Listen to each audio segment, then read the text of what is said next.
നാട്ടുകൾ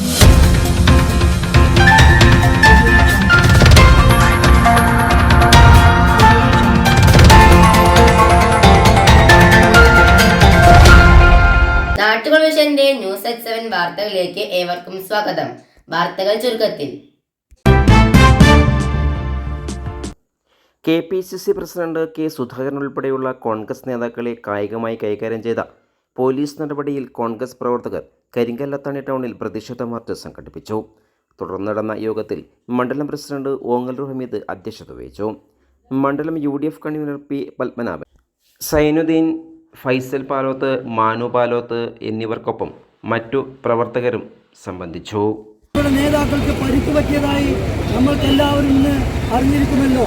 അതിൻ്റെ ഉടനീളമായി നടത്തിവരുന്ന ഈ പ്രതിഷേധ പ്രകടനത്തിൻ്റെ ഭാഗമായി ഇന്ന് ഇന്ത്യൻ നാഷണൽ കോൺഗ്രസിൻ്റെ താഴേക്കോട് മണ്ഡലത്തിൻ്റെ ഇതിൻ്റെ ഭാഗമായി താഴേക്കോട് മണ്ഡലവും പ്രതിഷേധ പ്രകടനം നടത്തിക്കൊണ്ടിരിക്കുകയാണ്. ഒരു പ്രതിഷേധ പ്രകടനം നമുക്ക് സംഘടിപ്പിക്കേണ്ടി വന്നിട്ടുള്ളത് നിങ്ങൾക്കറിയാം.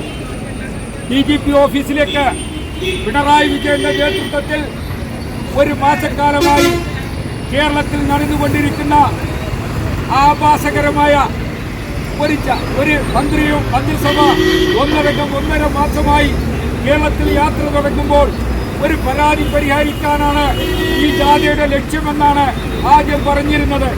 ആ ലക്ഷ്യത്തിൽ നിന്നും ഇന്നേ വരെ ഒരു 5% പ്രശ്നങ്ങൾക്ക് പോലും പരിഹാരം കാണാതെ ഒരു ദുർവിനിയോഗം, സാമ്പത്തിക അരാജകത്വം, സാമ്പത്തികമായി തകർന്ന് തരിപ്പണമായ ഒരു കേരള സർക്കാർ, ഈ ഗവൺമെന്റിന്റെ നേതൃത്വത്തിൽ കേരള ഭരണസിരാ കേന്ദ്രമായ സെക്രട്ടേറിയറ്റ് പോലും നിശ്ചലമായിക്കൊണ്ട് ഭരണസമരം നടന്നുകൊണ്ടിരിക്കുന്ന ഒരു സാഹചര്യത്തിലാണ് ഒറ്റപ്പെട്ട കരിങ്കൊടി പ്രകടനം യൂത്ത് കോൺഗ്രസിന്റെ നേതൃത്വത്തിൽ പല ഭാഗങ്ങളിലായി ഒറ്റപ്പെട്ട ചില പ്രതിഷേധ കരിങ്കൊടി കാണിക്കുന്നതിൽ വിറളി പൂണ്ടാണ് യൂത്ത് കോൺഗ്രസിന്റെ ധർമ്മധീരരായ പ്രവർത്തകരെ പിണറായിയുടെ പോലീസും DYFIയും പാർട്ടിയുടെ ഗുണ്ടകളും ചേർന്ന് അതിനിഷ്ഠൂരമായി മർദ്ദിച്ചുകൊണ്ടിരിക്കുന്ന സംഭവങ്ങൾ നിത്യസംഭവങ്ങളായപ്പോഴാണ് ബഹുമാനപ്പെട്ട KPCCയുടെ സമാരാധ്യനായ അധ്യക്ഷൻ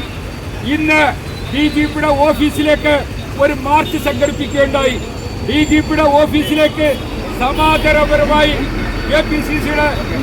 KPCC ഭാരവാഹികളും അതുപോലെ തന്നെ MPമാരും ഉൾപ്പെടെയുള്ളവർ സമാധാനപരമായി.